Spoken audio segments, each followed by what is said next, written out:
अब यम का पास ही दंड देगा इसे।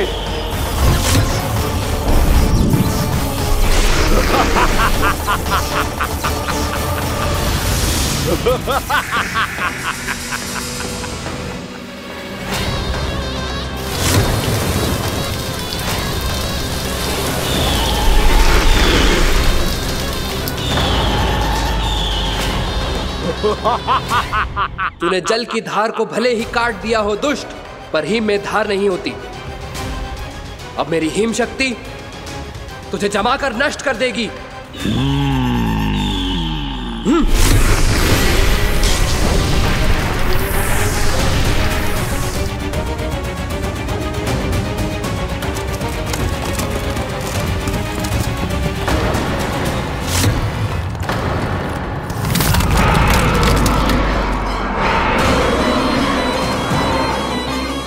चंद्र, वरुण, यम, अग्नि, इंद्र, तुम में से कोई भी इस योग्य नहीं है कि मुझे पराजित कर पाए और इस विष्णु अवतार की रक्षा कर पाए।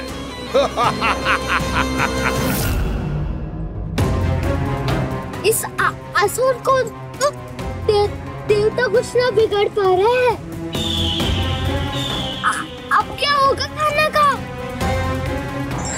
बकासुर, मैं अपनी किरणों की ताप से तुझे छलनी छलनी कर दूंगा।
पुत्र कार्तिकेय, इस असुर के उदर को फाड़कर अपने पिता के सखा श्री कृष्ण को मुक्त कराओ पुत्र।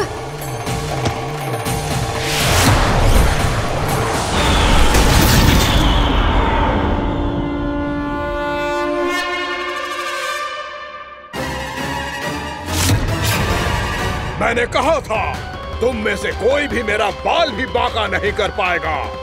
तुम देवताओं का तो सामर्थ्य ही क्या, स्वयं देवों के देव महादेव भी मेरा कुछ नहीं बिगाड़ पाएंगे। कृष्ण को अपने उदर में ही पचा जाऊंगा मैं।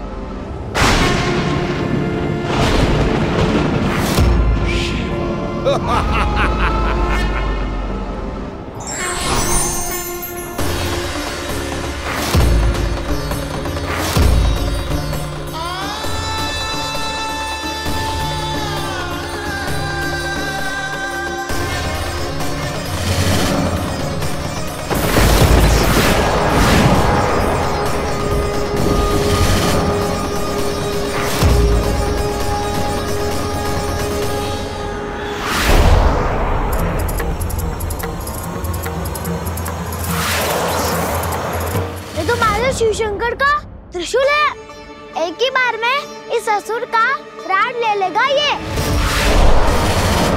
हाँ, महादेव का त्रिशूल।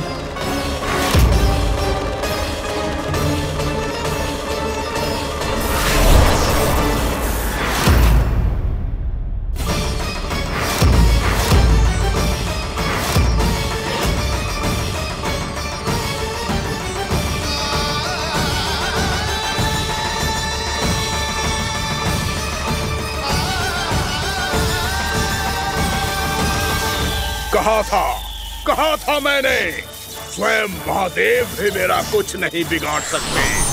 अजय हूं मैं, अजय।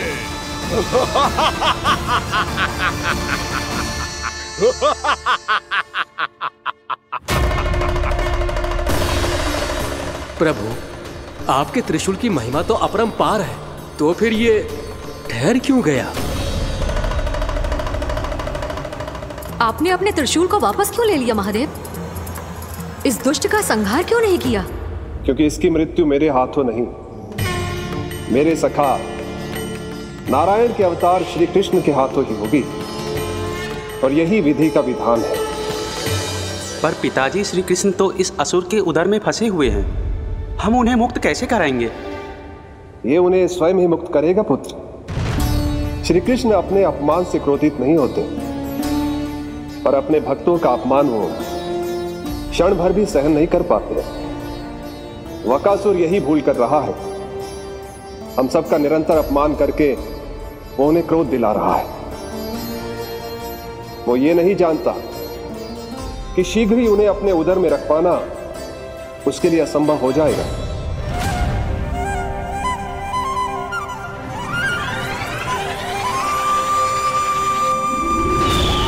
क्या हुआ महादेव? पराजित होकर भी मुस्कुरा रहे हैं। पर अब तो महादेव कहलाने के भी योग्य नहीं रहे आप। असफल देवताओं की इस अयोग्य सेना को लेकर चले जाइए यहाँ से। ना ये मेरा सामना कर सकते हैं और ना ही आप। मेरी शक्ति के सामने आप अक्षम हैं महादेव।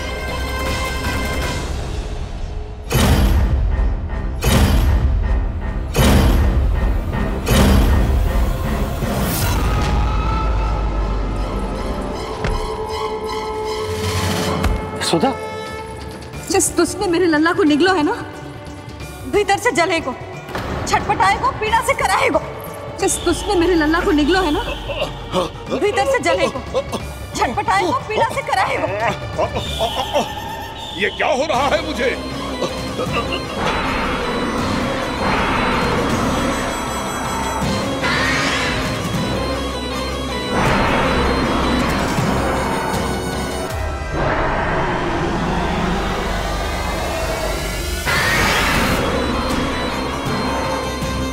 मुझे ऐसा क्यों लग रहा है जैसे भीतर से जल रहा हूं मैं? ये क्या हो रहा है मुझे?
हे प्रभु, मैंने ऐसे कौन से कुकर्म किए थे कि मुझे ऐसी मृत्यु प्राप्त हुई? और ऐसे कौन से सुकर्म किए थे? क्या आपके हाथों से मुझे मोक्ष प्राप्त हुआ है प्रभु? में स्मरण करो, हे जरीफ की पुत्र वक्कासुर। स्मरण करो, कैसे अपने पिता की तरह अभिमान से भरे हुए थे तुम। स्मरण करो, कैसे हमें पराजित करने के लिए पूरी सृष्टि को संकट में डाल दिया था तुमने, और हमें विवश होकर पराजय स्वीकार करनी पड़ी थी। स्मरण करो, कैसे तुमने देवराज इंद्र का छत्र चुरा लिया था। पर यह सब भी पर्याप्त नहीं था वक्कासुर। तुम्हारे पापों का घड़ा तब भरा था जब तुमने देवी गंगा के जल में साधना करते हुए जजाली मुनि की तपस्या में व्यवधान डाला था।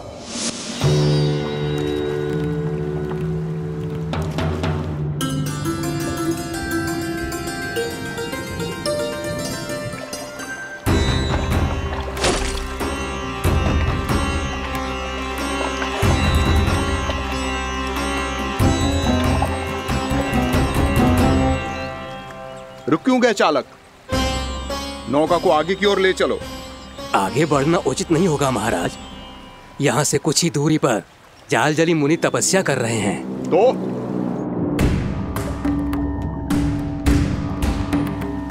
मेरे मत्स्य आखेट के क्षेत्र में इसने तपस्या करने की भूल की है। मेरे ही राज्य में मेरा कोई क्षेत्र मेरे लिए वर्जित हो, यह मुझे स्वीकार नहीं है। आपने पर्याप्त मत्स्य आखेट कर लिया है महाराज। यदि तुम इन मछलियों का आहार नहीं बनना चाहते हो, चुपचाप मेरी आज्ञा मानो। क्षमा, क्षमा महाराज।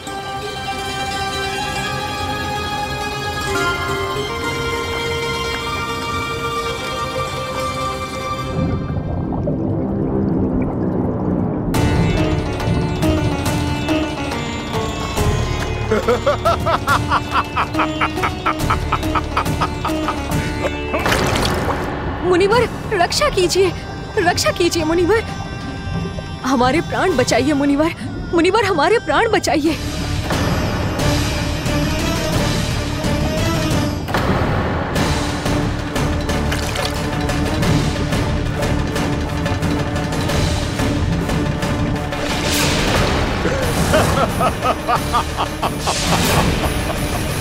ठहर जाओ असुरराज। इन मछलियों को हानि ना पहुंचाओ। क्यों मुनि? अब मछलियां पकड़ने के लिए मुझे तुमसे आज्ञा लेनी पड़ेगी। तुमने तपस्या करने से पहले किससे आज्ञा ली थी? मां गंगा से, इस जल में रहने वाली सभी मछलियों से। इस उपकार के बदले इन सभी मछलियों को रक्षा करने का वचन दिया था। इसीलिए असुरराज, मैं शांति से कह रहा हूं, इस स्थान को अशुद्ध ना करो। चुपचाप यहां से चले जाओ, नहीं तो इसका परिणाम अच्छा नहीं होगा।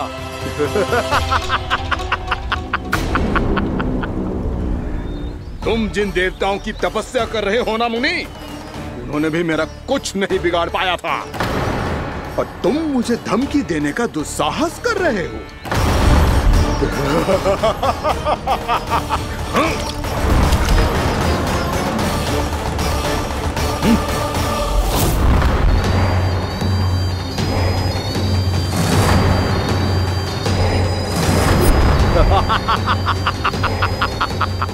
मूर्ख, विचारों से तो तू राक्षस है ही, और स्वभाव से उस बगुले की तरह है जो भूख ना होने पर भी उन निर्दोष मछलियों को आहार बनाता रहता है।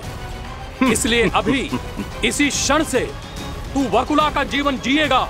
ये मेरा श्राप है, ये मेरा श्राप है।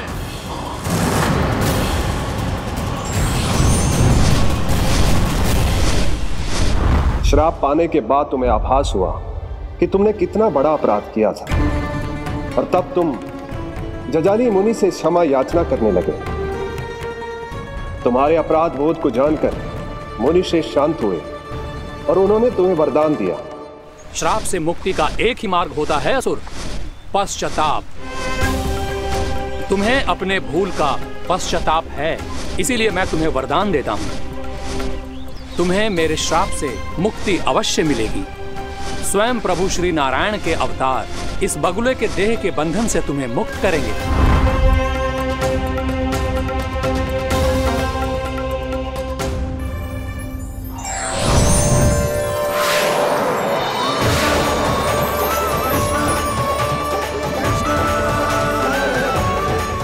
नाम स्वीकार करें प्रभु।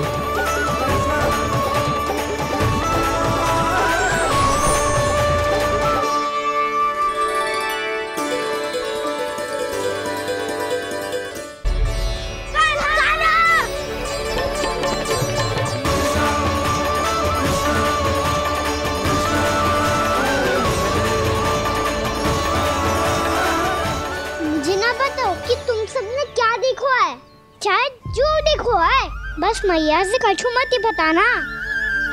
कान्हा!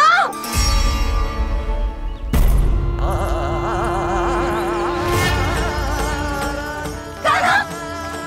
मेरा लल्ला!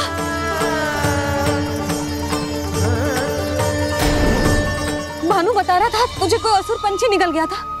हाँ?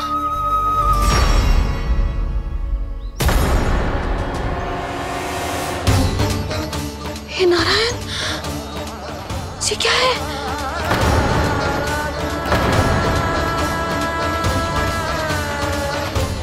ये सब कैसे हुआ लल्ला? हाँ? कोई बताएगा मुझे ये क्या है?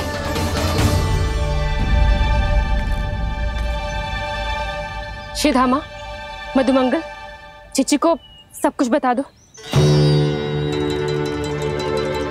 ये असुर पक्षी मुझे निगलने वाला था रानी भाभी, तभी अंतिम क्षण में कान्हा ने आके मुझे बचा लियो।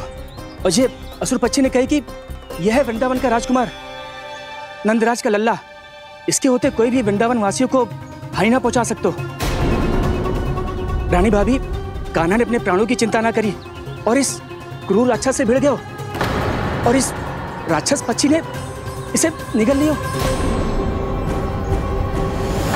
इतना पर्याप्त है भोला काका, सब कुछ बताने की आवश्यकता नहीं है। ये सब देख के सारी बालक मंडली इतनी व्याकुल हो गई कि सबने अपने प्राण अर्पित कर दिए और इस असुर पक्षी से कहे कि हमें खा लो और हमारे सखा को छोड़ दो।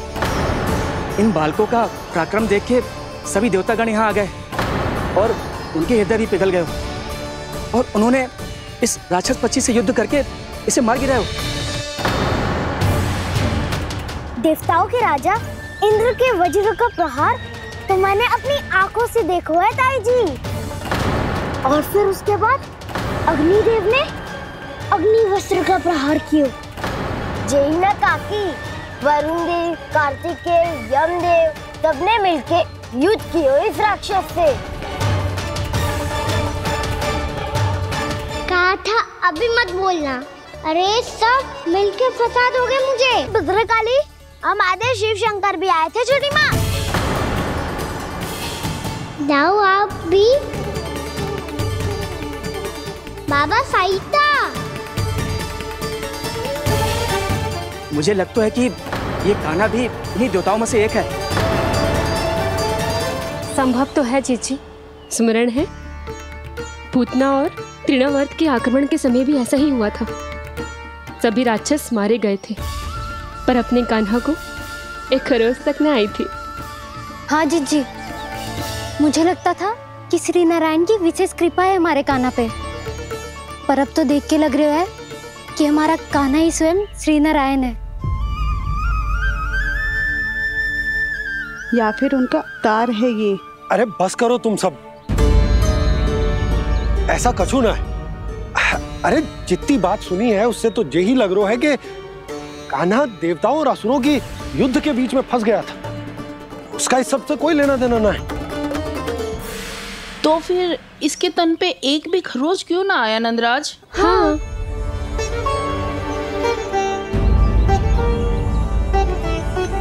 है काकी, खरच तो है। दिखा लल्ला। भैया बात पीड़ा आ रही है, कुछ करो ना। चिकोपिया भी ना अति करती है। श्री नारायण का अवतार हो तो इतनी तनिक सी खरोच पे ऐसे रो तो क्या? बस बहुत होगा। अब तो तुम सबने सीमा ही पार कर दी है। कभी से श्री नारायण बुलाते हो, कभी श्री नारायण का अवतार। तनिक कछु हो ना जाता है कि तुम सब कहानियां बुनने लगती हो। जे बस साधारण सा बालक है, मेरा लल्ला है जे, इसे भगवान मत ही बनाओ।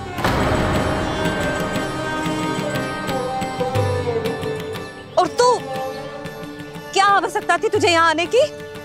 हाँ? वो भी मुझे बिना बताए। मेरे साथ छल करके आए हो तू। अब तू घर चल, ऐसा दंड दूंगी ना कि मैया बहुत पीड़ा हो रही है, मैया बहुत पीड़ा हो रही है मैया। हाँ नन्ना, तू घर चल, मैं तुझे औषधि लगा दूंगी, हल्दी का लेप लगाऊंगी ना, झट से ठीक हो जाएगा। चल चल।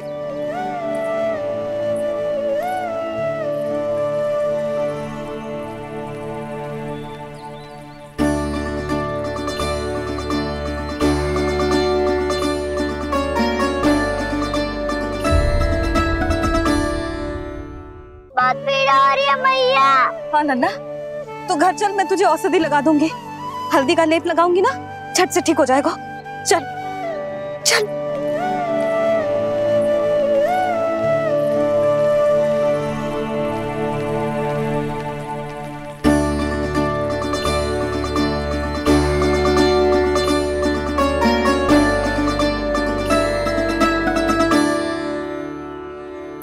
बस लल्ला बस, रो मत। चल चल चल, आजा। अभी औषधि लगाऊंगी ना, तेरी सारी पीड़ा लुप्त हो जाएगी। आजा आजा, बैठ जा लल्ला। अभी आई मैं। हाँ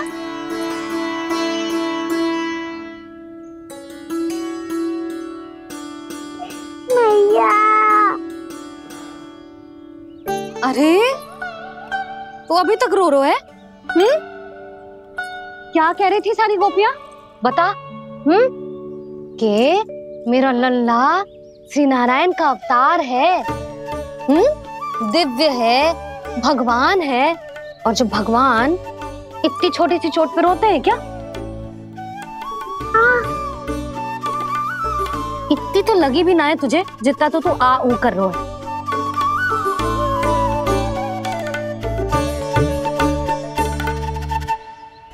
आओ ना करूंगो, आप ऐसे दुलार थोड़ी करोगी। ओहो, वृंदावन का गौपालक जो इतनी छोटी सी चोट पे रोता है ना, गोप बालकों का मुखिया इतनी छोटी सी चोट पे रोता है। मेरा लल्ला तो सबसे शक्तिशाली है, जो इतनी छोटी सी चोट तो क्या बड़े बड़े राक्षसों से भी ना घबराता है। हाँ, एक बार में सबको समाप्त कर देता है कि ना? हाँ मैया, यदि कोई राक्षस वृंदावन की ओर तेरी दृष्टि करके आएगा तो सबसे पहले कान्हा को सुरक्षा में खड़ा पाएगा, फिर चाहे जो बाल बन के आए या बगुला बन के।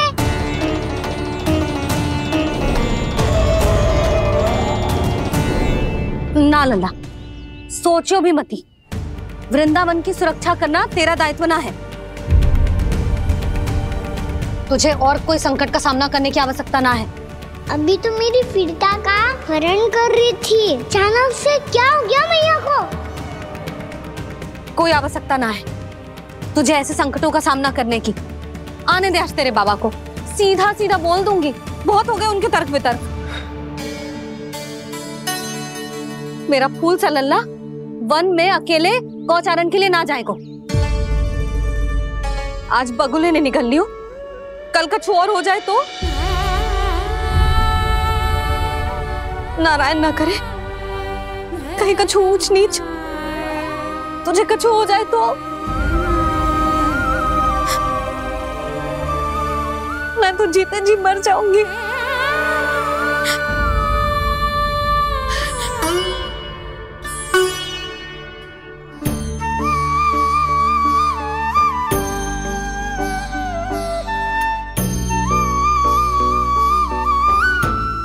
लल्ला की वीर मैया इतनी सी बात तो रोती है क्या? क्या करूं कान्हा, तुझे ऐसे बार बार संकट के मुंह में जाते हुए ना देख सकती मैं। तो फिर मैया मैं वचन देता हूँ, आज के बाद मैं गौचारण के लिए तभी जाऊंगा जब आप आज्ञा दोगी। पक्का? छल ना करेगो ना मेरे साथ? मैंने कब छल करो मैया? अच्छा ठीक है, ना करूँ छल। यदि आपसे पूछे बिना बाहर निकलो तो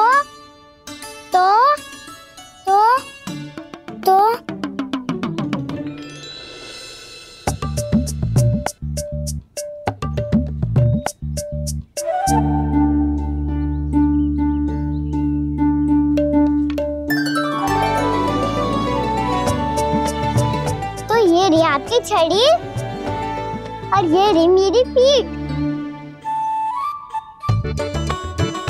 चेक देना तापर तोड़। ठीक है, जब तूने अपना दंड निर्धारित कर ही लियो है तो सोच ले, अब अगर तूने मेरी बात ना मानी तो तोड़ तोड़ छड़ी पड़ेगी, समझ आई?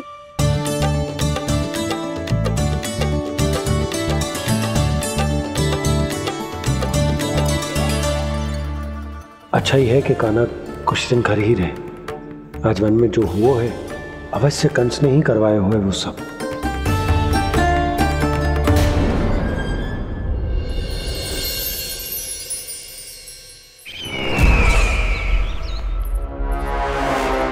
आपका ये धनुष तो सबसे अधिक शक्तिशाली था महाराज, ये कैसे टूट गया?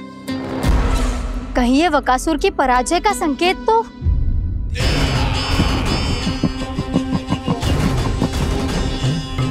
प्राप्ति, लगता है तुम्हें शुभ समाचार मिला नहीं। उस बकासुर ने उस विष्णु अवतार को जीवित ही निगल लिया है। अरे अब तक तो उस नन्हे से बालक को पचा भी चुका होगा वो। उसके तन में रक्त बनकर वो विष्णु अवतार और उसकी शक्तियां दौड़ रही होंगी। क्षमा कीजिए महाराज। क्षमा कीजिए, इस अशुभ से मुख से शुभ समाचार आने दो। माथे के बल को ढीला करो, चेहरे पर मुस्कान लाओ और कहो, महाराज, वृंदावन में मातम फैल चुका है। मैं ऐसा ही करता महाराज, यदि सूचना सत्य होती तो।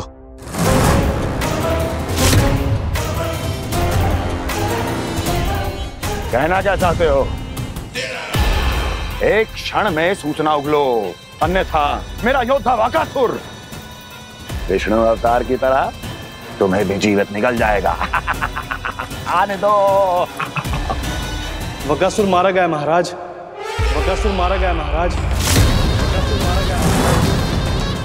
बकासुर मर चुका है? असंभव।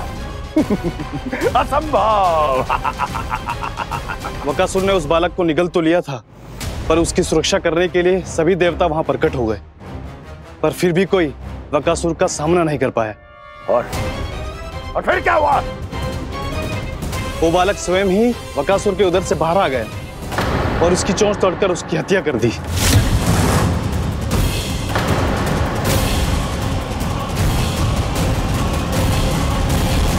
वन में बकासुर की चोंच टूट गई और यहाँ आपका ये धनुष।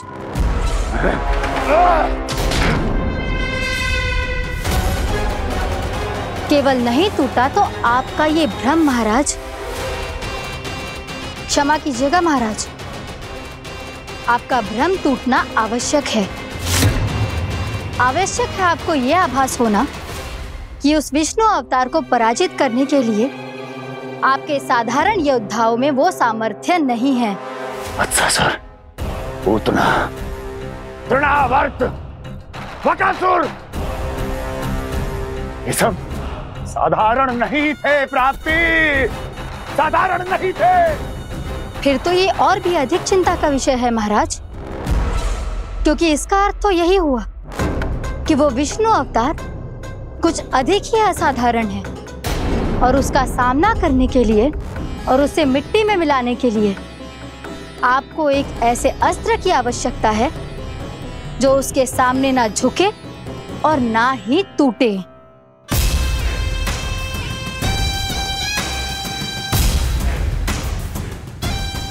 तो फिर मैं ऐसा ही अस्त्र ढूंढूंगा, चाहे आकाश पाताल एक क्यों ना करना पड़े मुझे, 10 दिशाएं 14 भुवन क्यों ना नापने पड़े मुझे।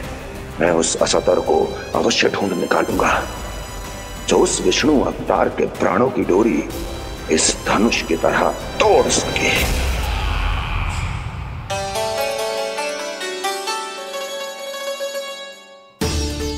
साइंस पापा ने मैया को वचन दिया है कि जब तक नहीं चाहेंगी मैं वन नहीं जाऊंगा। इसलिए आप मुझे मारने के लिए कोई शक्तिशाली असुर ढूंढने में व्यस्त रहो। कुछ दिन तब तक मैं व्यस्त रहूंगा अपनी मैया की सेवा करने में।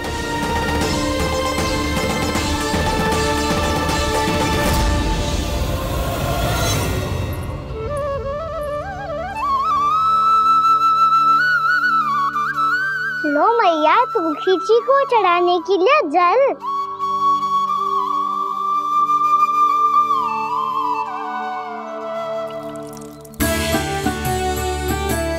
लो मैया, और आटा।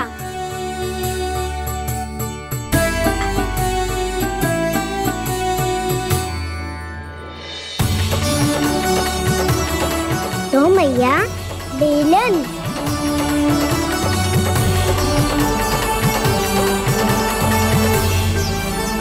ले, तनिक खा ले। ओ मैया, भूख ना लगी है। बिना भूख के खाने से क्या लाभ? और तेरा जब पेट तो कह रहा है कि उसे भोजन चाहिए, और लाभ कैसे ना लल्ला? भोजन का लाभ है ना, तन को पोषण मिलेगो, स्वास्थ्य बनेगो, जो तेरी भुजाओं में शक्ति आ जाएगी ताऊ के जैसी, ताऊ से भी अधिक। तेरे जे केस भी लंबे हो जाएंगे। सच्ची मैया? सच्ची। माप के देख लियो नित्य दिन। तनिक खा।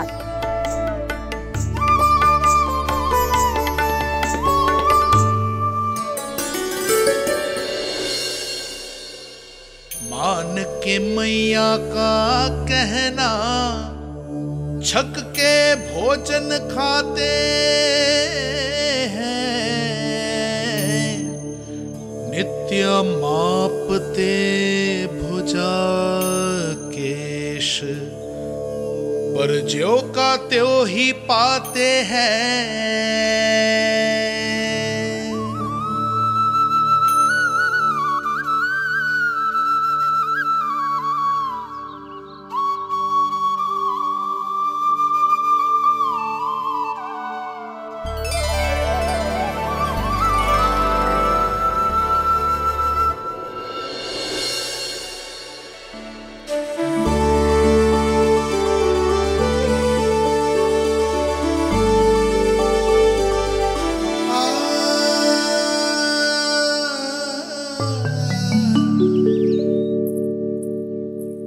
ले लल्ला, फल खा ले। ना, मुझे ना खाने फल वल। क्यों? लंबे केस और शक्तिशाली भुजाएं ना चाहिए? व्यर्थ है ये सब। पिछले 10 दिनों से देख रहा हूँ, ना केस लंबे हुए हैं, ना भुजाएं शक्तिशाली बनी है। 10 दिन में का चुनाव होने वाला। 10 सप्ताह ऐसे खाएगो ना, तब जाके कुछ बदलाव दिखेगो। समझ आई? चल अब खा ले।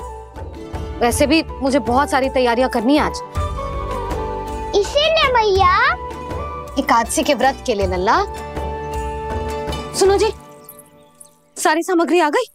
हाँ, तुमने जो कही थी सब ले आए हूँ।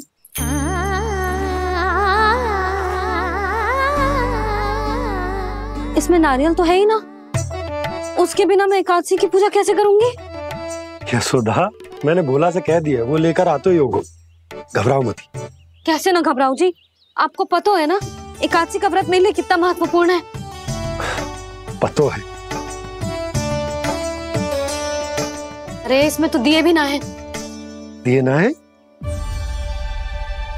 अब मैं अभी लेकर आता हूँ। आप रहने दो, मैं ही लेके आती हूँ। भक्त भोला राम के यहाँ से है। भक्त भोला राम? मेरा अर्थ है कुमार भोला यहाँ के यहाँ से। हाँ हाँ, वो ही।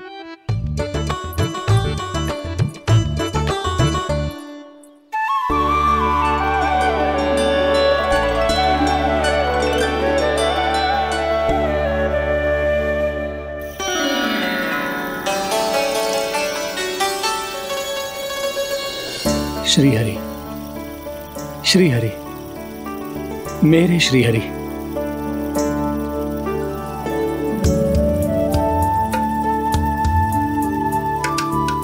मेरे श्रीहरि। भोला राम, मेरी मटकी तैयार है? मेरे श्रीहरि। मेरे श्रीहरि।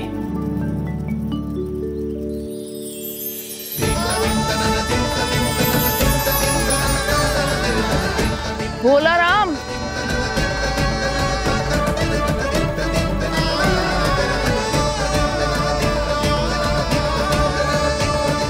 भोला काका, ओ भोला काका।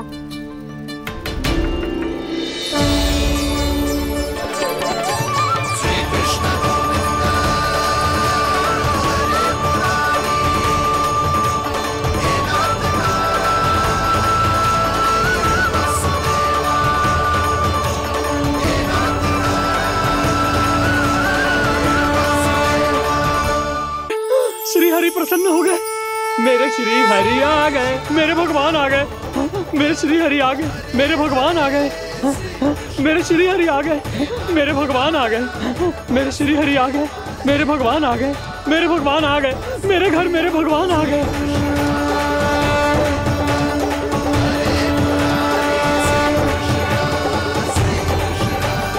मेरे घर आ गए, मेरे श्री हरि आ गए। हाँ, मेरे श्री हरि आ गए। जे तो बावले थे ही, अब बालकन को भी साथ में मिला लिए। उज्जवल क्या कर रहा है?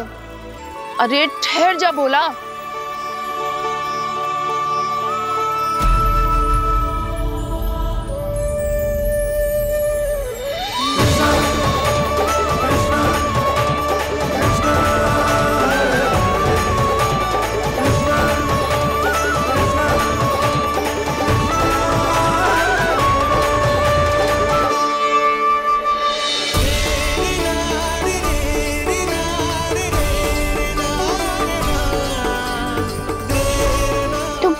बुलाओ, आएंगे हरि भी।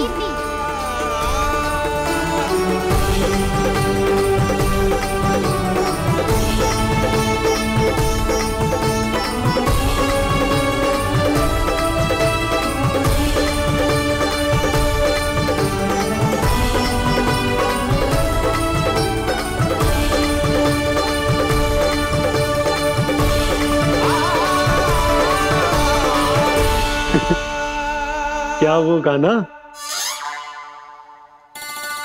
किसकी धुन में झूम रहा तू? निर्मल निशा भक्ति की धुन में।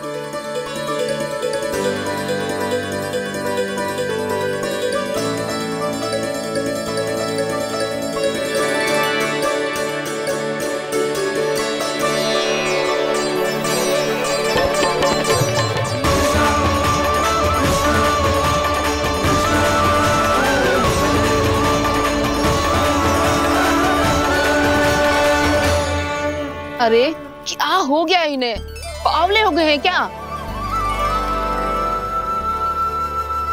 ठहरो, कोई आवश्यकता ना है ऐसे बावलों की तरह नाचने की।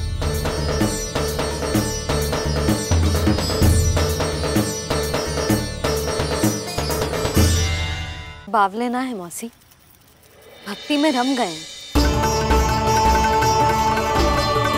बस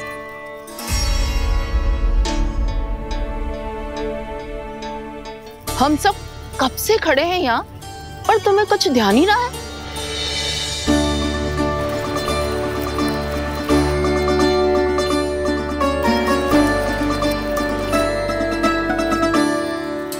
नाच गाने में ऐसे मगन हुए कि हमें देखा भी ना। मुझे नाचते हुए देख मेरे श्री हरि को इतना आनंद आ रहा था कि मैं अपने आप को रोक नहीं सका।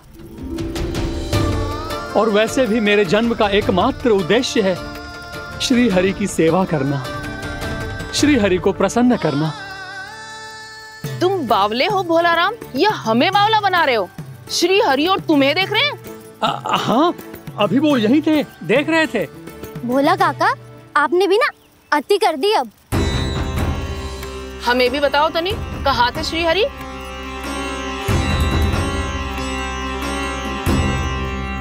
ना जाने अपना उपहास करवाने में क्या आनंद आता है इन्हें। देखो, अब तुम सच मानो या झूठ, लेकिन हमरे श्री हरि यहीं थे, इसी चाक पर अभी। हाँ। लो सुन लो इस मूर्ख की बात। श्री हरि को और कोई स्थान ना मिलो जो इसके मिट्टी के चाक पे आकर बैठेंगे। श्री हरि को और कोई स्थान ना मिलो जो इसके मिट्टी के चाक पे आकर बैठेंगे। श्री हरि को और कोई स्थान ना मिलो जो इसके मिट्टी के चाक पे आकर बैठेंगे। जैसी मैया वैसुरी लल्ला, दोनों का कुछ पता ही ना चलतो, कब किस बात पर प्रसन्न हो जाए और किस बात पर रुष्ट। अरे मैं भला असत्य क्यों बोलूंगा? अभी अभी यही थे श्री हरि। हाँ।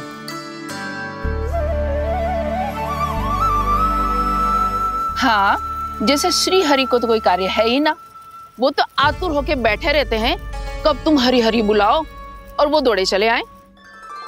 भगवान तो भक्तों के पास आने के लिए सदैव आतुर रहते हैं, बल्कि सत्य तो यह है कि भक्तों के मन में ही निवास करते हैं भगवान।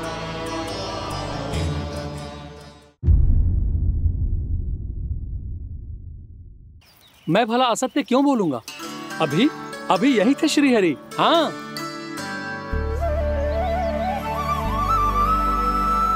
हाँ, जैसे श्री हरि को तो कोई कार्य है ही ना, वो तो आतुर होके बैठे रहते हैं कब तुम हरि हरि बुलाओ और वो दौड़े चले आए। भगवान तो भक्तों के पास आने के लिए सदैव आतुर रहते हैं, बल्कि सत्य तो यह है कि भक्तों के मन में ही निवास करते हैं भगवान। भगवान तो भक्त के पास आने के लिए सदैव ही आतुर रहते हैं शंकरी मौसी। बल्कि सच्ची बात तो ये है कि भगवान हमारे मन में ही निवास करते हैं। कम से कम तू तो इसे बढ़ावा मत दे जशोदा। जब देखो जब हरि नाम की रट लगाए रहते है। हरि बोलते बोलते ऐसो बावलो होता है कि सारा कार्य भूल जाता है। 2 दिन से अपनी मटकी के लिए चक्कर काट रही हूँ। अभी तो एक चक्कर और लगाना होगा आपको। आपकी मटकी तैयार हो गई है, अभी लाता हूँ।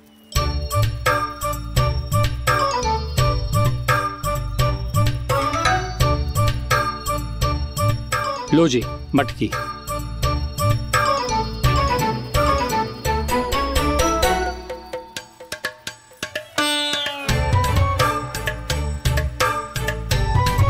इस कच्चे मटके का क्या करूं मैं?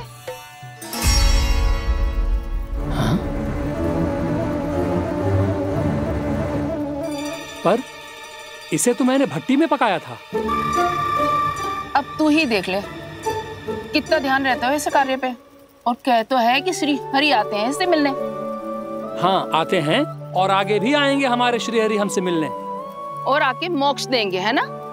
मांगूंगा तो मोक्ष भी दे देंगे, मांगूंगा तो मोक्ष भी दे देंगे, मांगूंगा तो मोक्ष भी दे देंगे। अभी तो ये बता कि तू मुझे मेरी मटकी कब देगो? और मेरी मांग कब पूरी करोगे भोला राम जी? मेरो घड़ा मेरे दिए तो तैयार है ना? कल एकादशी की पूजा और व्रत के लिए। एकादशी का व्रत? हाँ, एकादशी का व्रत। इसे करने से श्री हरि बहुत प्रसन्न होते हैं। अच्छा, फिर तो अभी लाया।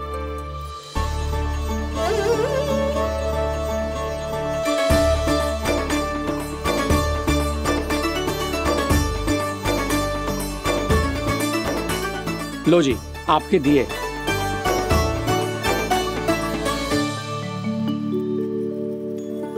और जो हमने मांगा है वो?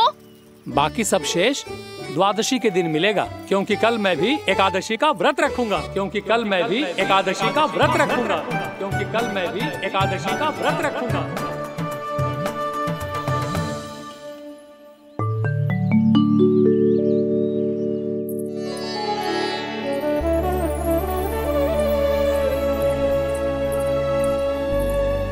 जानकी, फूलों का प्रबंध हुआ कि ना? हाँ भाभी, जे रे। सदैव विलंब कराती है। पर भाभी इस बार तो फूल समय से ही लाई थी। क्या हुआ जशोदा? अभी तो पूजा की तैयारी ना हुई? देखो ना मौसी, ये जानकी ना कुछ छूट ही जाता है इसके कारण। एकादशी की पूजा और व्रत आते ही जसोदा भाभी इतनी वग्र हो जाती है। ऐसो क्या होगा इस पूजा में?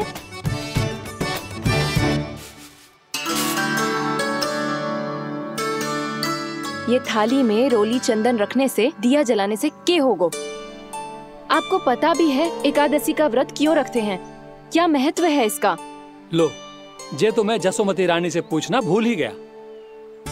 पर हाँ भगवान, मेरे लिए इतना ही पर्याप्त है कि इस व्रत को रखने से मेरे श्रीहरि हमसे प्रसन्न हो जाएंगे।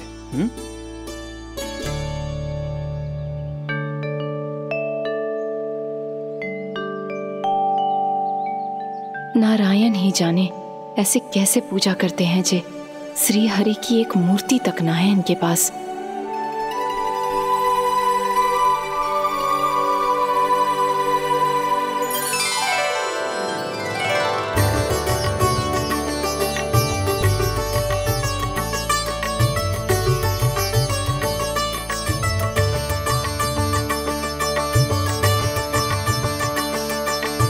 प्रभु, न तो मेरे पास मूर्ति है और ना तो इस व्रत के विधि विधान के बारे में मुझे जानकारी है और ना ही मुझे इसके महत्व के बारे में जानकारी है, पर फिर भी मैं करना चाहता हूं।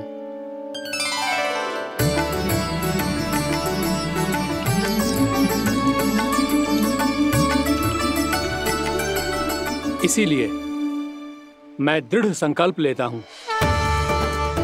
पूरी निष्ठा के साथ, श्रद्धा के साथ और पूरी आस्था के साथ मैं इस व्रत को संपन्न करूंगा।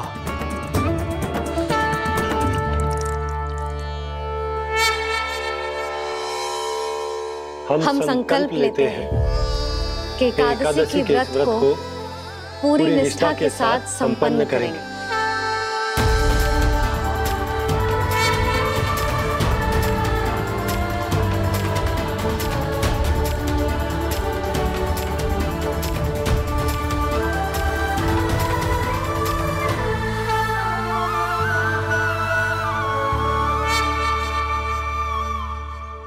तुलसी जी के पत्ते तो हैं ही ना। श्री नारायण को तुलसी जी के पत्ते के बिना भोग ना चढ़तो है। जानकी, तुलसी के पत्ते कहाँ हैं? भाभी, मैं तो कब से यही पूछना चाह रही थी कि तुलसी के पत्ते लाऊं क्या, पर आप तो व्यस्त थी ना। तुझे कितनी बार समझाओ है ना, यदि तेरे कछु करने से किसी और की कोई हानि ना हो रही हो या किसी के अच्छे कार्य में सहायता हो रही हो तो मुझसे आज्ञा लेने की आवश्यकता ना है। समझ गई भाभी, आगे से जाना उनको।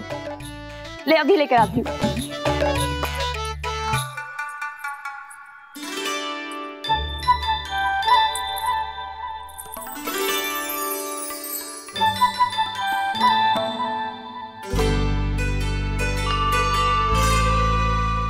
ताऊ, आपने पहले ये व्रत करो है? आपको इसका महत्व पता है? भाभी चलो। जानकी, तुमने ये व्रत करो है? फिर तुमको इसका महत्व पता है? सुमति जी, आपको पता है इसका महत्व? कान्हा, क्यों तंग कर रहे हो सबको? मैया, सबने करो ये व्रत, मुझे भी करना है।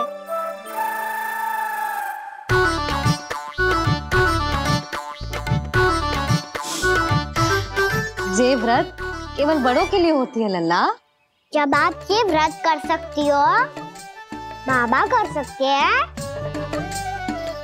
ये सारी गोपियां कर सकते हैं, वो भी कर सकते हैं, तो मैं क्यों ना कर सकता? क्योंकि तू कल तक भूखा ना रह पाएगा लल्ला। जब भक्त रह सकते हैं, फिर मैं क्यों नहीं रह सकता? मेरा अर्थ है कि नारायण के भक्त मैया, मैया मान जाओ ना, मुझे करने दो ना ये व्रत। अपनी लल्ला पे आप विश्वास ना है आपको? विश्वास है। अच्छा ठीक है, तू भी कर ले।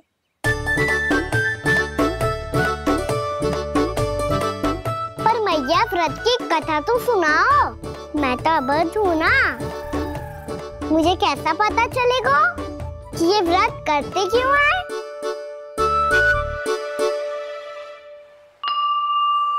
प्रभु, मुझ अबोध को कैसे पता चलेगा कि इस व्रत का क्या विधि विधान होता है और क्यों रखा जाता है और इसका महत्व क्या होता है? मुझे तो आप ही बता सकते हैं प्रभु। जब व्रत कर रहे हैं तब उसका महत्व भी पता होना चाहिए ना। बताओ ना मैया, क्यों रखते एकादशी का व्रत? इसके लिए तो तुझे एकादशी की कथा सुननी होगी। सुनेगो ना?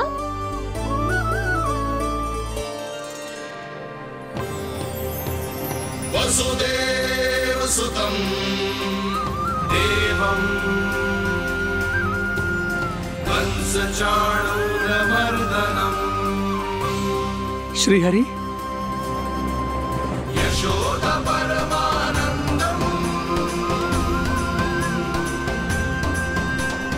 कृष्णं वन्दे जगद्गुरुम्। वाह प्रभु, अपने भक्तों को एकादशी व्रत का महत्व समझाने का अच्छा उपाय खोज निकाला है आपने।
अब सब जन एकादशी के व्रत की कथा ध्यान से सुनना, तभी जे व्रत पूरा माना जाएगा। समझो लल्ला?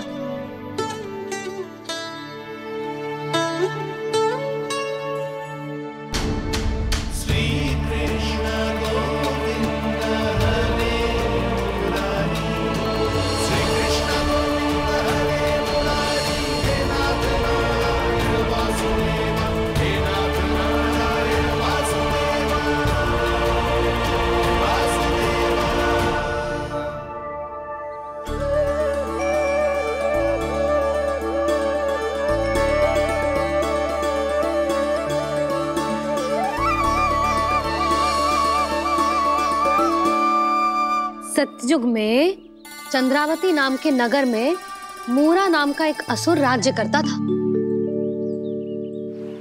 ओम ब्रह्मदेवाय नमः। ओम ब्रह्मदेवाय नमः। ओम ब्रह्मदेवाय नमः। ओम ब्रह्मदेवाय नमः।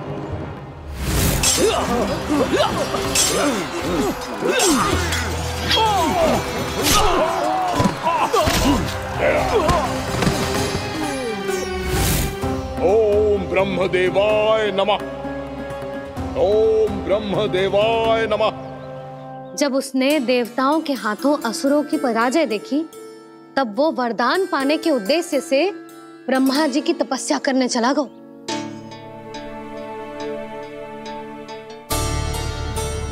शीघ्र ही मूरा की तपस्या सफल हो गई और ब्रह्मदेव जी उससे प्रसन्न हो गए। ओम ब्रह्मदेवाय नमः। ओम ब्रह्मदेवाय नमः। ओम ब्रह्मदेवाय नमः। ओम ब्रह्मदेवाय नमः। ओम ब्रह्मदेवाय नमः। ओम ब्रह्मदेवाय नमः। ओम ब्रह्मदेवाय नमः। ओम ब्रह्मदेवाय नमः। मूरा, प्रणाम ब्रह्मदेव। तुम्हारी तपस्या सफल हुई। बोलो, तुम्हें क्या वर चाहिए? सृष्टि के रचयिता ब्रह्मदेव, कृपया मुझे ऐसा वरदान दीजिए जिसकी सहायता से मैं त्रिलोकी विजयी बन जाऊं और कोई देवता मुझे पराजित ना कर सके। यहां तक कि देवताओं के रक्षक, सृष्टि के संचालक भगवान श्री विष्णु के लिए भी मैं अपराजय रहूं। तथास्तु, तथास्तु, तथास्तु। प्रणाम ब्रह्मदेव।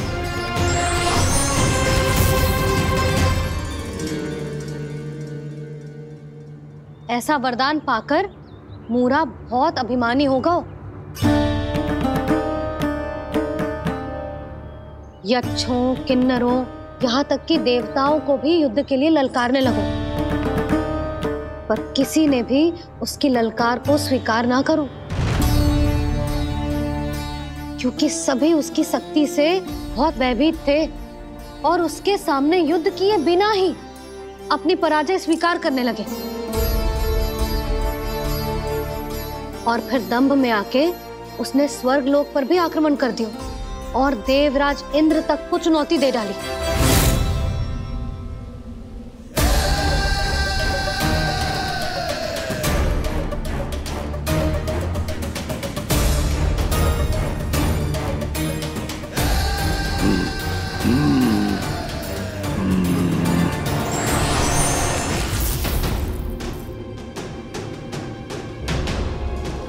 मैं प्रतीक्षा कर रहा हूं देवराज, क्या उत्तर है तुम्हारा? मुझसे युद्ध करोगे या फिर बिना लड़े ही पराजय स्वीकार कर मेरे अधीन हो जाओगे और सौंप दोगे मुझे अपना ये स्वर्ग लोक? सारी शक्ति तुम्हारे मुख में है या कुछ बाहुबल भी है तुम्हारे पास? मैं तुम्हारी चुनौती स्वीकार करता हूं मूरा, मैं तुम्हारी चुनौती स्वीकार करता हूं मूरा।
खैरिए देवगण, असुर राज मूरा को ब्रह्मदेव का आशीर्वाद प्राप्त है।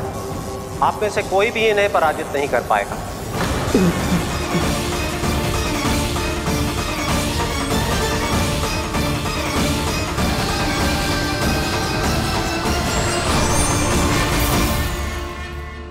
एक अवसर और देता हूं देवराज, युद्ध या अधीनता, क्या उत्तर है तुम्हारा देवराज?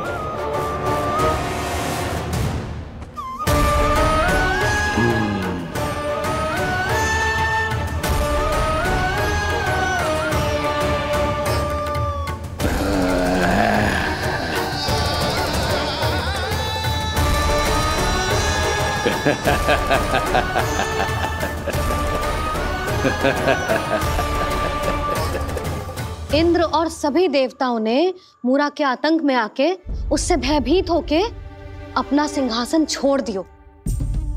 अब मूरा स्वर्ग का अधिपति बन गयो और शीघ्र ही उसने अन्य सभी असुरों को स्वर्ग में निवास करने के लिए आमंत्रित कर दियो। और इस प्रकार से वो धीरे धीरे तीनों लोकों का सम्राट बन गयो। उसे किसी ने रोका नहीं मैया? ना लल्ला, इतना साहस किसी में था ही ना। और फिर ये निश्चित करने के लिए कि भविष्य में किसी और असुर की मृत्यु ना हो, वो यमराज पे भी विजय प्राप्त करने के लिए यमलोक की ओर प्रस्थान कर दियो। वो तो अपने आप को और सभी असुरों को अमर बनाना चाहता था। पर देवता और यमराज भी उसकी जो योजना समझ गए थे, इसीलिए उसके आने से पहले ही सारे देवताओं ने श्री नारायण से सहायता के लिए गुहार लगाई।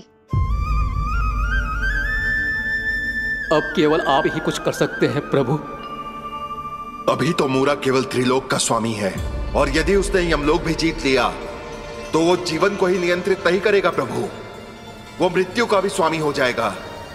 ऐसे में पहले सृष्टि का संतुलन तो नष्ट होगा प्रभु, और फिर स्वयं सृष्टि ही नष्ट हो जाएगी।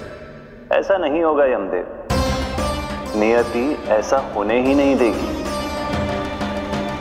विधि रचेगी खेल और मैं बनूंगा माध्यम। असुर राज मुरा का सामना मैं करूंगा। बस आप मुझे चुनौती देने के लिए उसे तैयार कर लीजिए, चाहे उसके लिए आपको साम दाम दंड भेद कोई भी उपाय क्यों ना अपनाना पड़े।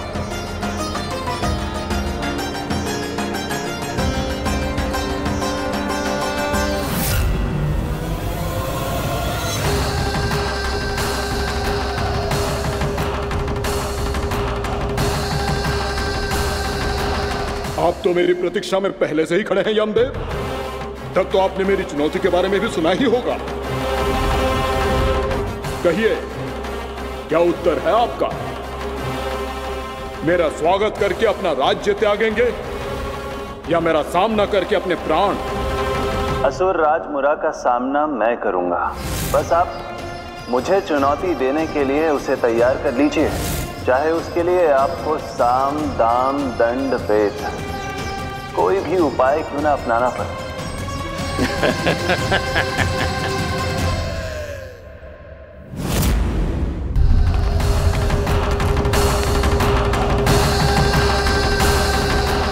आप तो मेरी प्रतीक्षा में पहले से ही खड़े हैं यमदेव। तब तो आपने मेरी चुनौती के बारे में भी सुना ही होगा। कहिए, क्या उत्तर है आपका? मेरा स्वागत करके अपना राज्य त्यागेंगे या मेरा सामना करके अपने प्राण? हे असुर श्रेष्ठ, मैं आपकी अधीनता स्वीकार करने के लिए तैयार हूं। बस एक विनती है मेरी। शर्त को विनती का नाम देकर पहलाना चाहते हो मुझे यमराज? असुर राज मूरा के सामने शर्त रख पाओ, इतना सामर्थ्य नहीं है तुम में। इसका आभास है मुझे असुरराज, पर मैं आपकी अधीनता स्वीकार करूं इससे पहले आपको स्वामी धर्म का पालन करना होगा। मेरे पुराने स्वामी के क्रोध से मेरी रक्षा करनी होगी आपको। कौन है तुम्हारा पुराना स्वामी? भगवान श्री नारायण। और छोटी माँ मूरासुर को तो श्री नारायण से भी रक्षा का वरदान प्राप्त था ना? यही तो श्री नारायण की लीला थी बलराम। पर वो राक्षस अपने दम में जे समझ ही ना पाओ कि वो क्या भूल करने जा रहा है, और पहुंच गो भगवान श्री नारायण को चुनौती देने के लिए।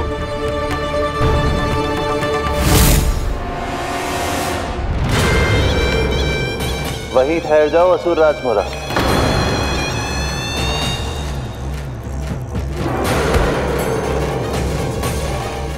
यहाँ क्यों आए? आपको पराजित करने और ये वैकुंठ जीतने, ताकि मैं यमलोक का स्वामी बन सकूं। फिर आओ, युद्ध भूमि में मेरा सामना करो।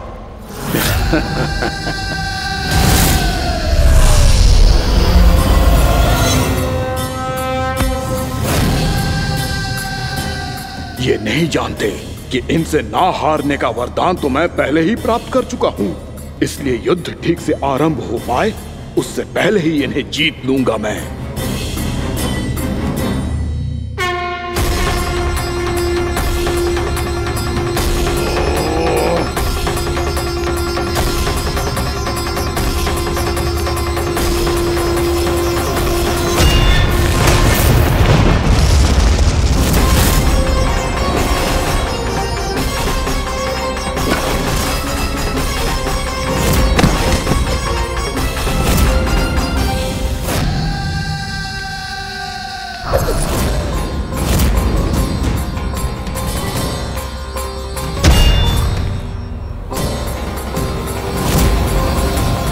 और इस प्रकार ये युद्ध वर्षों वर्षों तक चलता रहो।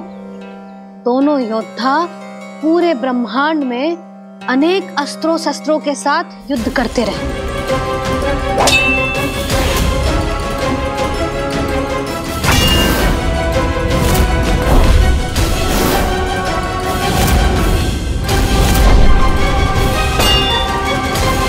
फिर क्या हुआ मैया?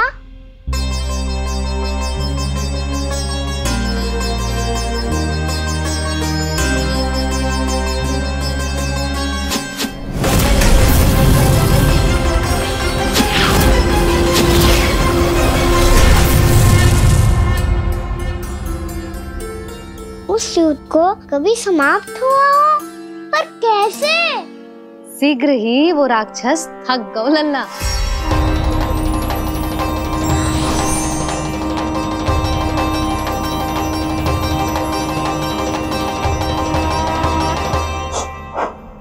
खड़े खड़े देख क्या रहे हैं नारायण? आक्रमण कीजिए, वध कर दीजिए मेरा।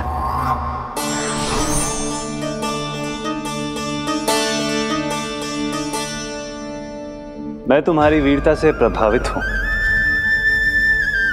इसीलिए इतनी थकान की स्थिति में मैं तुम जैसे वीर पर आक्रमण नहीं करूंगा। जाओ विश्राम करो। यदि फिर से युद्ध करने की इच्छा हो तो तुम्हारा स्वागत होगा।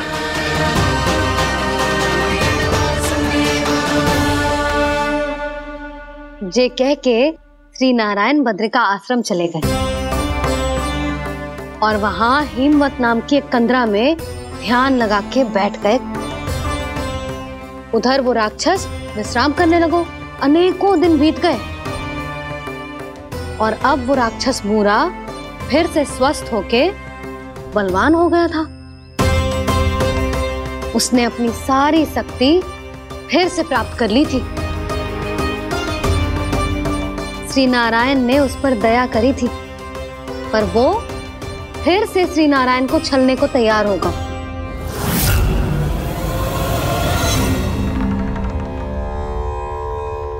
ध्यान में बैठे बैठे श्री नारायण योग निद्रा में चले गए,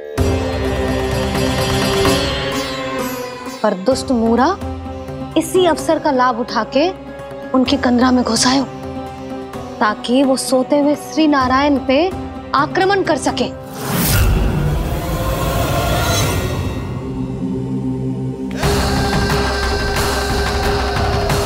आज इस लंबे युद्ध को जीतकर अपने इस अंतिम शत्रु का भी अंत कर दूंगा मैं।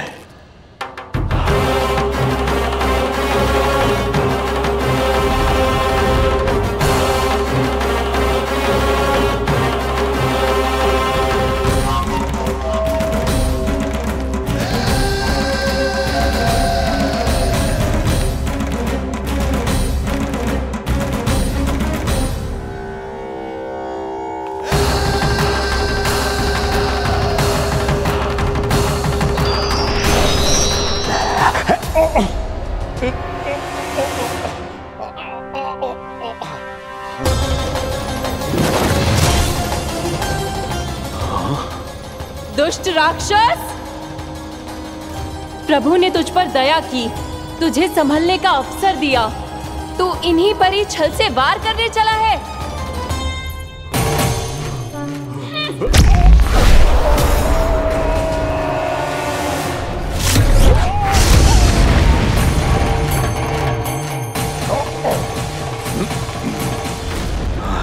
मैं अजय हूँ, मुझे कोई पराजित नहीं कर सकता। ब्रह्मा का वरदान है मुझे। तूने नारायण से अपराजय होने का वरदान मांगा था मूर्ख। उनकी शक्ति से नहीं, ध्यान से देख।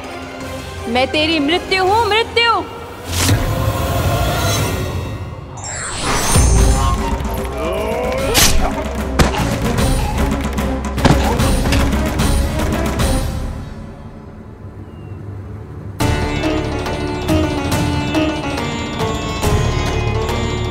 वो देवी कौन थी छोटी माँ? और कौन बलराम, वो ही तो थी देवी एकादशी।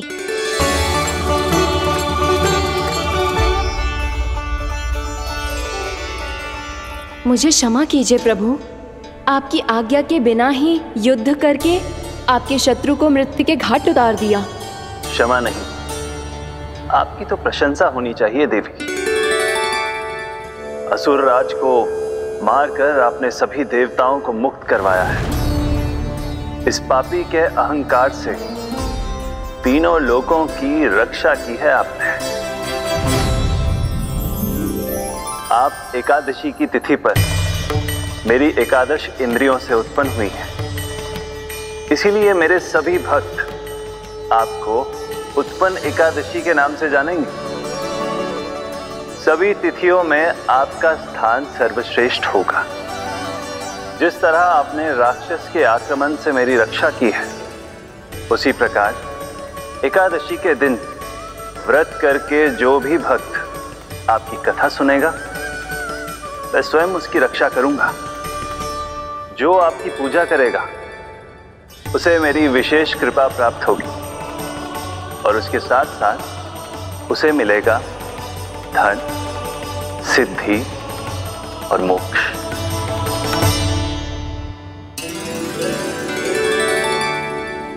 इसीलिए आज के दिन व्रत रखने का बहुत अधिक महत्व होता है।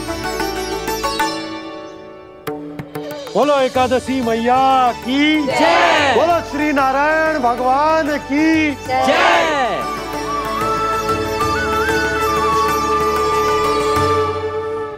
प्रभु की कृपा से एकादशी का महत्व भी पता चल गो और मेरा व्रत भी सफल होगा।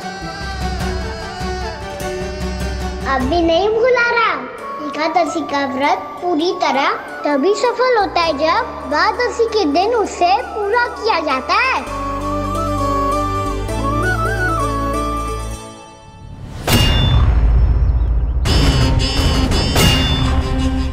आवश्यक है आपको यह आभास होना कि उस विष्णु अवतार को पराजित करने के लिए आपके साधारण योद्धाओं में वो सामर्थ्य नहीं है।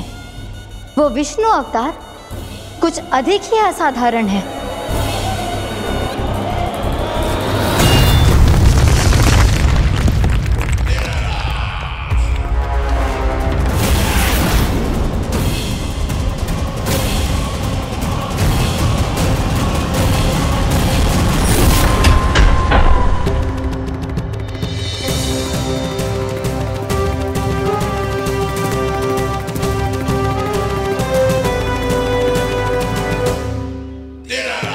अब मैं दिखाऊंगा उस विष्णु अवतार को असाधारण शत्रु क्या होता है।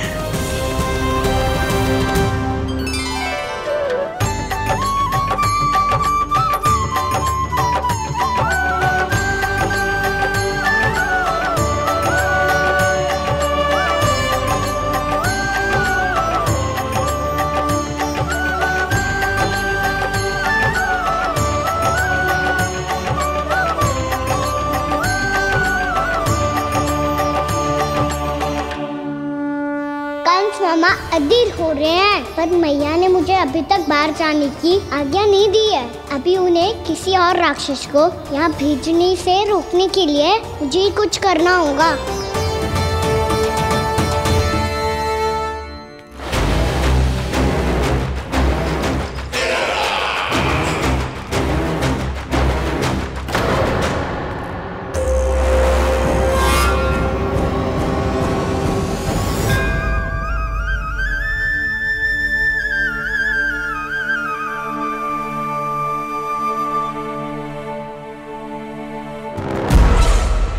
कौन हो तुम?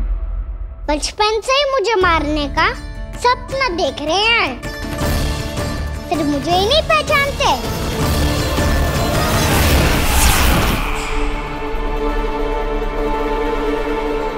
बचपन से विष्णु अवतार। कोई कान्हा बुलाता है तो कोई मुरलीधर पुकारता है,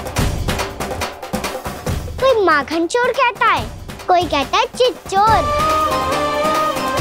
पर विष्णु अवतार इस नाम से तो बस आप ही मुझे बुलाते हो मामा जी। इतना साहस ये तो यहां आ गया है।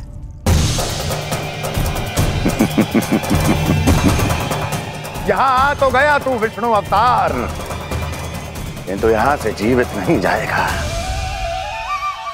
तेरे शीश को तेरे धड़ से अलग कर दूंगा मैं।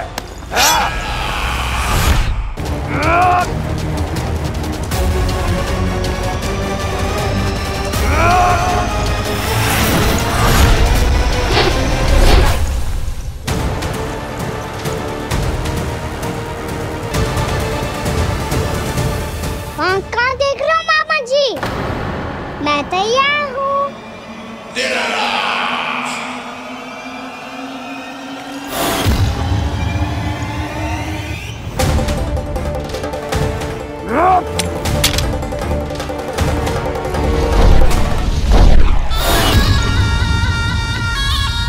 मामा जी, आप सदैव इसी तरह क्रोध में रहते हो क्या?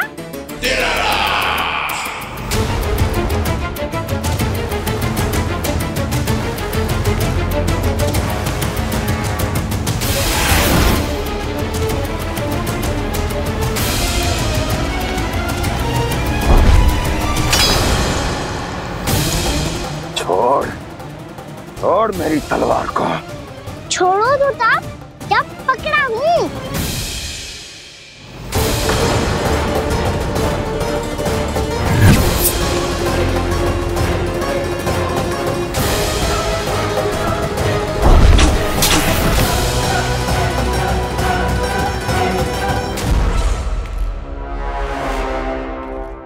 मामा जी,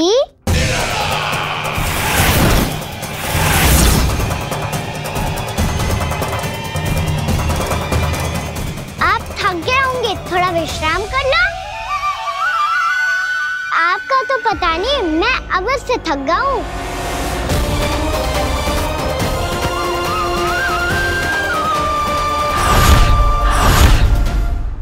मेरे सिंहासन पर बैठने का तो साहस।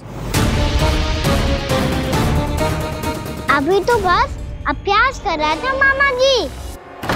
भविष्य में मुझे तो बैठना है यहाँ। आपने बल प्रयोग करके से अपने पिताजी से छीना था। मैं आपसे छीन लूंगा। जो छल और बल से लिया जाए वो अधिक समय तक टिकता नहीं है मामा जी।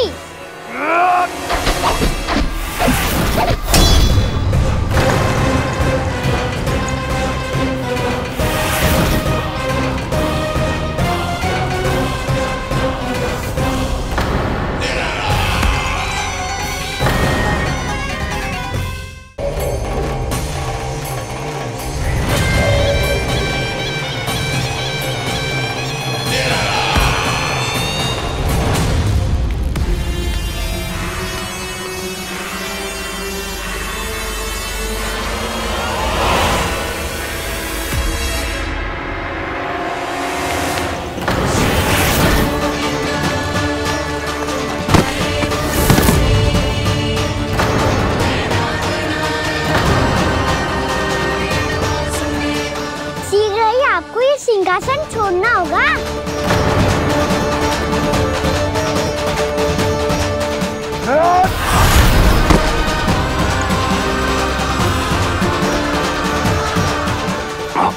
वो मेरा सिंहासन छीनना चाहता। वो आ रहा है, वो आ रहा है। सैनिकों, दुर्जन, बंद कर दो सभी द्वार और झरों के, सब के सब। इसकी हर संभावना पर इतना कड़ा पहरा बिठा दो कि ना तो कोई महल के भीतर आ सके, ना कोई बाहर जा सके। मुझे महल की चप्पे चप्पे की सूचना चाहिए। जाओ।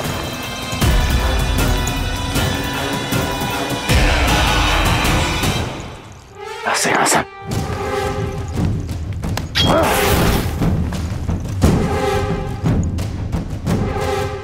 अब आ, दुष्ट मायावी, ए छलिया विष्णु अवतार, मैं कंस तेरी प्रतीक्षा कर रहा हूँ। देखता हूँ मेरे सिंहासन पर कैसे बैठता है तू। मुझे तो बस कुछ समय चाहिए था, वो मिल गया। अब करते रहिए आप प्रतीक्षा।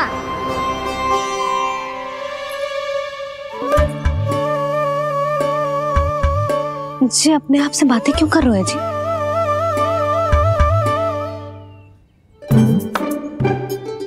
आप मुस्कुरा क्यों रहे हो? ना कछु ना। बताओ क्यों मुस्कुरा रहे हो? तुम्हीं पर गए हैं जी।